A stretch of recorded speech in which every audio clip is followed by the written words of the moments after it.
Your Honor, dire-diretso po, tuloy-tuloy. Hindi na po ako nakapag-high school at college po. Ngayon, Mayor, napag-alaman din po namin na delayed yung inyong registration of birth. Ilang taon na po kayo nung na-register yung inyong birth?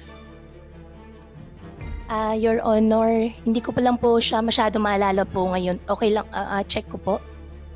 Oo, please, Pasensya. please inform us during the hearing. At bakit po delay yung pag-register ng birth nyo? Your Honor, i-check ko po. Tapos, balikan ko po kayo. Opo. Sa pagkaalam po kasi namin, and I would request yung confirmation ninyo during the hearing, 17 years old na po kayo nung i-register yung inyong birth. So if you can confirm that during the hearing, tingin ko may halaga malaman bakit. Kung tama yung impormasyon namin, bakit at 17 pa lamang ni-register yung birth ninyo? At saan pala po kayo ipinanganak? Sa ospital ba? Sa bahay ba? Sa lying-in clinic ba? Your Honor, ang sinabi po sa akin sa bahay po. Sa bahay. Saan po yung bahay ninyo nung ipinanganak kayo? Hindi ko na po, Your Honor, hindi ko na po alam. Opo. And then, still out of more than curiosity, saan po kayo nagtapos ng elementary? Homeschool po ako, Your Honor. Kasi salo po kami ng farm. Anong taon po kayo nagtapos sa homeschooling sa elementary? Your Honor, dire-diretso po. Bandang anong taon natapos po yung grade 7 sa homeschooling? Your Honor, tutorial po kasing ginawa po sa akin. Salo po kasi kami ng farm nakatira po. Actually, Mayor, familiar po ako sa homeschooling dahil yung isang anak ko rin, yung huling 2 taon niya sa high school, Papa. for health reasons, sinomeschool ko po siya. And meron po kaming homeschool provider noon. Sino po yung naging homeschool provider ninyo? Your Honor, yung nag-homeschool po sa akin, teacher lang po. Pati po yung mga homeschool teachers, kailangan license sila or meron pa rin silang homeschool provider. And in fact, by the definition of homeschooling, ang magulang ang nag-homeschool. So teacher nyo po ba o yung ama ninyo ang nag-homeschool sa inyo? Meron din po akong teacher po, Your Honor. So saang homeschool provider naka-connect yung teacher ninyo? Your Honor, hindi ko na po maalala po yung pangalan po. Ang maalala ko lang po yung pangalan po ng teacher ko po. If you could submit to the committee yung pangalan ng teacher ninyo, and during the hearing, ma-recall pa rin at masabi sa amin sino yung homeschool provider ninyo. Your Honor, ang teacher ko po si Teacher Rubilin. Teacher Rubilin. Opo. Alright. Pakisubmit na lang sa committee yung apelido nila. Opo. And sa hearing, on the record, Opo. kung sino yung homeschool provider. Opo. At saan naman, pagkatapos ng homeschooling, kung nakuha po yung grades nyo sa homeschool provider, tulad nung ginawa namin nung aking anak, para makapag-high school naman siya, saan naman po kayo nag-high school? Your Honor, dire-diretso po, tuloy-tuloy. Hindi na po ako nakapag-high school at college po. Dire-diretso saan po, Mayor? Tutorial po yung ginawa po sa amin kasi nasa loob po kami ng farm. So tutorial po sa high school? Opo, dire-diretso na po. At paano po yung college ninyo? Hindi po ako nakapag-college po. Okay, pero nagtapos kayo ng high school? Ang minigay lang po sa amin po na pinaka-libro po is si Teacher Rubilin na po. Kung maalala ko po, wala rin po kasi siyang grades. Andun lang po siya sa amin everyday po na after po ng work, siya po yung nagtuturo po sa akin. Kinilala ba ng DepEd yung pagtapos nyo sa high school sa pag-tutor ni Teacher Rubilin? Your Honor, hindi ko po alam. Ever since po si Teacher Rubilin lang po yung nagturo po sa akin. Pero nung nagtapos kayo sa high school, may diploma kayo? Wala po. Or ano pong dokumento na hawak ninyo bilang katibayan ninyo na like any learner na may karapatan na may, kung hindi diploma, dokumentong formal na nagsasabing na comply po ninyo na earn nyo yung competencies sa high school? Your Honor, wala po ako malala po na mayroon pong any records po. Medyo okay, medyo nalalabuan ako ng konti sa ganyan dahil kahit bilang young person noon, no, may karapatan kayo sa edukasyon, hindi lang sa edukasyon, pati yung katibayan nung nakamit ninyong edukasyon. Kailan kayo po unang lumabas ng Pilipinas? Your Honor, hindi ko lang po maalala po ngayon po. Ilang taon kayo noon? Grade school age ba kayo noon or high school age kayo noon? Teenage age po siguro po, Your Honor.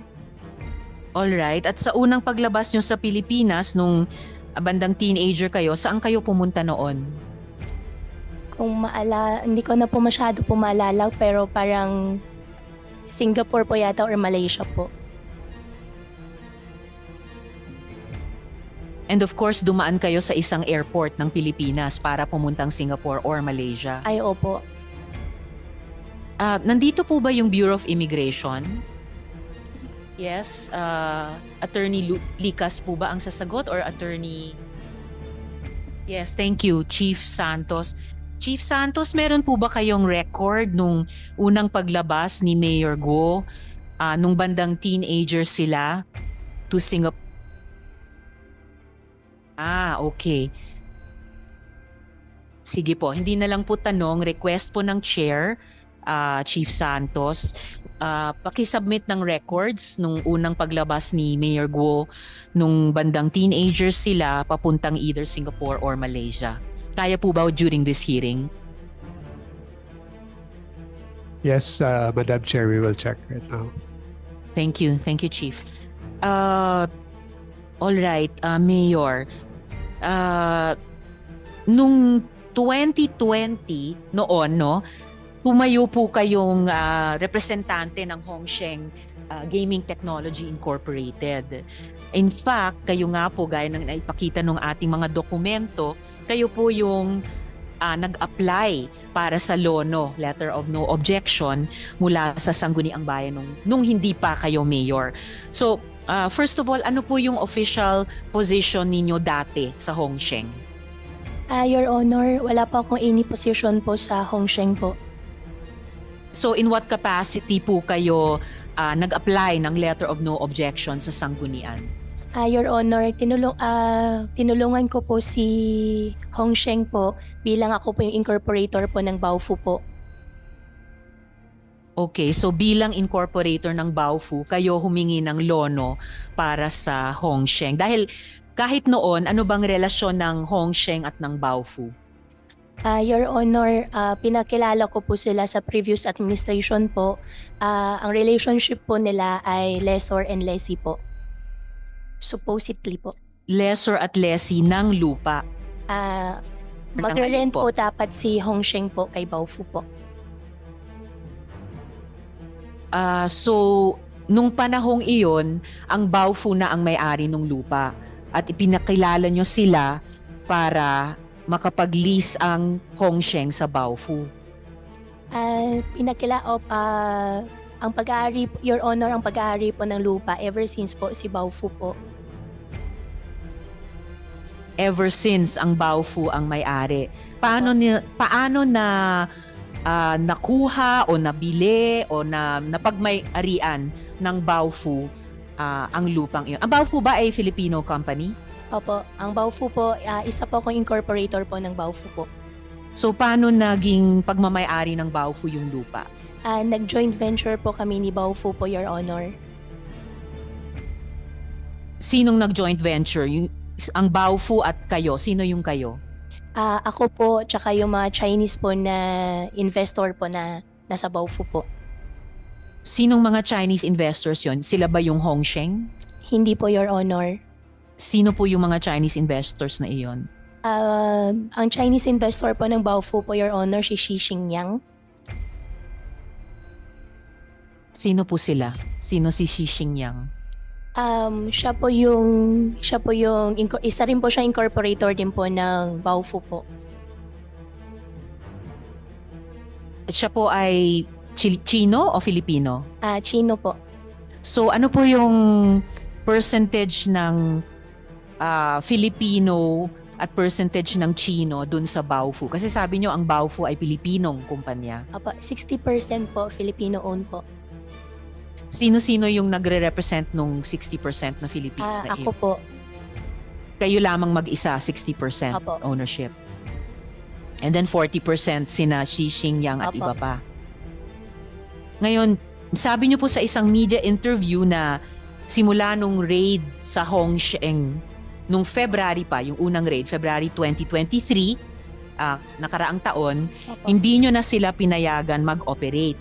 Pero, hindi na nga ba sila nag-operate or nag-operate pa rin sila? Your Honor, after 2023 po na raid dun sa Hongsheng po, gumawa po ako ng investigation po. Inalam ko po ano po nangyari hanggang sinubaybayan ko po hanggang nasa korte na po yung kaso. Ang hindi ko po inalaw po ng operation po is after etong raid po nung nakaraan po na buwan po. Pero mula nung Feb 2023 hanggang itong huling raid 2024, during which time gumawa kayo ng investigasyon and then umabot sa korte, nag-operate pa rin. After po, nagkaroon po sila ng provision license po. Saan galing yung provisional license? Provision license po, Your Honor, from PAGCOR po. So mamaya itatanong din natin sa PAGCOR, ganun ba yon? Kasi sabi nga rin ng kahit ng PAOK, marami ng, I think it was USECT, marami ng kinancel na mga PAGCOR licenses ang PAGCOR sa POGO, pero gusto nating malaman ilan talaga sa mga ito ang sumunod at hindi na nag-operate or kinansela di umano pero binibigyan ng provisional license tulad dito sa kaso ng Hongsheng. And in fact, Mayor, meron nga po akong hawak na ebidensya na as late as November 2023, nag-ooperate pa rin. At ito po yung PLDT bill na ito. So, sino po Mayor si Walter Wong na nakalagay sa electricity bill na iyan?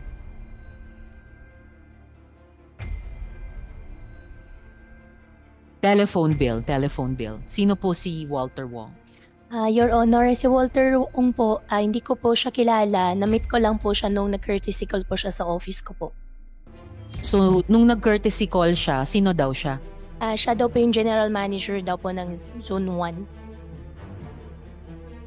So, after pinakilala nyo ang Baofu na may-ari ng lupa sa naging nag-lease sa kanya na Hongsheng, biglang merong bagong entity na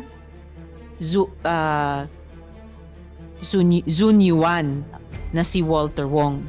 Saan galing yung Zunyuan na yan? Your Honor, hindi ko po alam. Nag-apply lang po sila sa office ko po. Nag-apply para saan po? Nag-apply po sila para sa mayor's permit po. At pumunta rin po si Walter Ong po. May dala-dala lang po siya isang statement po. Statement ng ano po? Your Honor, statement po na dun sa nangyari po dun sa Vietnamese po. Alam ni Mr. Wong yung nangyari kay Elias Dani. Meron pong, Your Honor, meron pong siya minigay po na statement po sa amin. Pina-receive po sa amin sa opisina po. Ano pong nakalagay sa statement ni Walter Wong?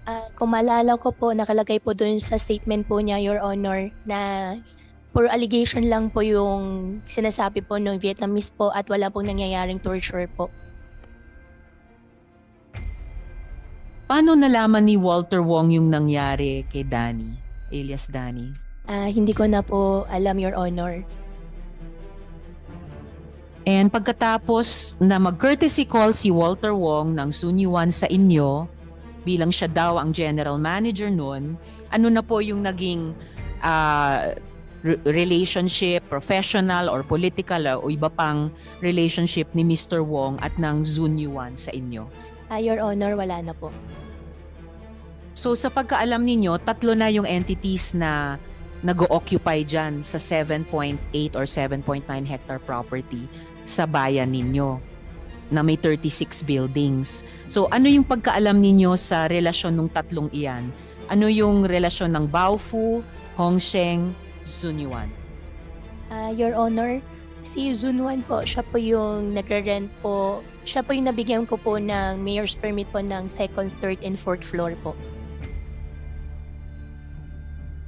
So, mayor's permit ang nag-delineate nung sa presentation ni Dr. Casio kanina na 2nd, 3rd, and 4th floors lamang dapat ang gagamitin sa building. Para saan po ang mayor's permit? Para sa offshore po, Pogo po. So, offshore Pogo. Opo. So, may Pogo na pong nagaganap na cover ng mayor's permit dun sa inyong bayan. Your Honor, yes po. Kasi meron po silang provision license po. Sorry, provisional license Provisional mula license sa... mula sa PAGCOR po. Nakastate din po doon, Your Honor, 2nd, 3rd, and 4th floor lang po. Okay, pero ito rin po yung panahon na supposedly canceled na yung Pogo license ng aling entity po yung nakancelan? Your Honor, nung dumating po si Zunwan po, yung dala-dala po niyang provision license po ay valid po. Yes, so yung nakancelan na Hongsheng, conveniently, pagpasok ni Walter Wong ng Zunyuan na may convenient na provisional license siya, so siya na nagpatuloy. Ostensibly sa 2nd, 3rd, and 4th floor lamang. Pero eventually, naipakita sa raid, hindi lamang doon sa 3 floors na iyon. Your Honor, yung sa Zunwan po, 2nd, 3rd, and 4th floor lang po.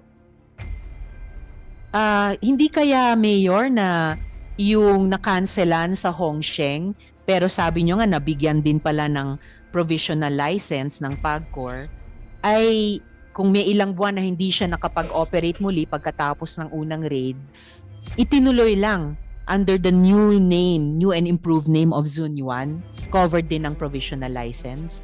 Your Honor, hindi ko na po alam. Saka bakit provisional license lang ang dala ni Mr. Walter Wong? Bakit hindi lisensya talaga galing sa PAGCOR? Your Honor, tinanong ko po siya. Ang sagot po niya sa akin, yan daw po muna ibibigay daw po.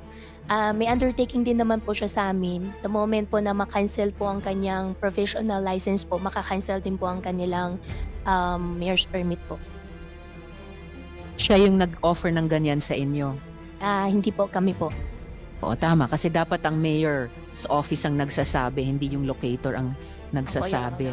Opo. Opo. At may may overlapping directorates ba itong Zunyuan at yung Hongsheng? Hindi ko po alam, Your Honor. Hindi po ba dapat bago mag-i-issue ng mayor's permit, inaalam po ng Office of the Mayor ano po yung corporate structure, officers, etc. Ng isang bagong darating na may dalang provisional license at mag-ooperate sa 3 floors ng isang malaking building sa bayan? Your Honor, ang dumating po na ZY po, bago po yung set po ng incorporator po. Nag-present po siya sa amin na may dala-dala po siyang provisional license po na nakastate po doon na 2nd, 3rd, and 4th floor lang po. At nung dumating na po yung SEC papers ng Zunyuan, may nakita po ba kayong pagkakapareho nga sa officers niya at ng Hongsheng? Your Honor, sa pagkakalam ko po, wala po. Sa pagkakaalam ninyo po. Sino pong makapagsasabi definitively na walang interlocking directorate between Zunyuan at Hongsheng? Your Honor, pacheck ko na po ngayon kaagad sa mga documents po. Salamat. At kung maisabi ninyo, Mayor, during this hearing. Opo, Your Honor. And hindi nyo ba nalaman na in violation ng mayor's permit ninyo ay ang Zunyuan ay nag-operate ng Pogo hindi lamang sa 2nd, 3rd, at 4th floors ng building na iyon? Your Honor, hindi ko po alam. Wala bang oversight ang mayor sa inisyuhang permit na sinusunod walang bawas, walang sobra, walang kulang ang isang locator? Your Honor, ang in-issue lang po namin ay second, third, and fourth po. At ang pagkakalam po namin, second, third, and fourth lang po sila nag-ooperate po. Hindi nyo po ba minomonitor yon or wala bang nagmamonitor nun kung sumusunod at hindi nilalabag yung mayor's permit? Your Honor, I think andyan po si Pagcor din po na nagmo-monitor din po sa kanila.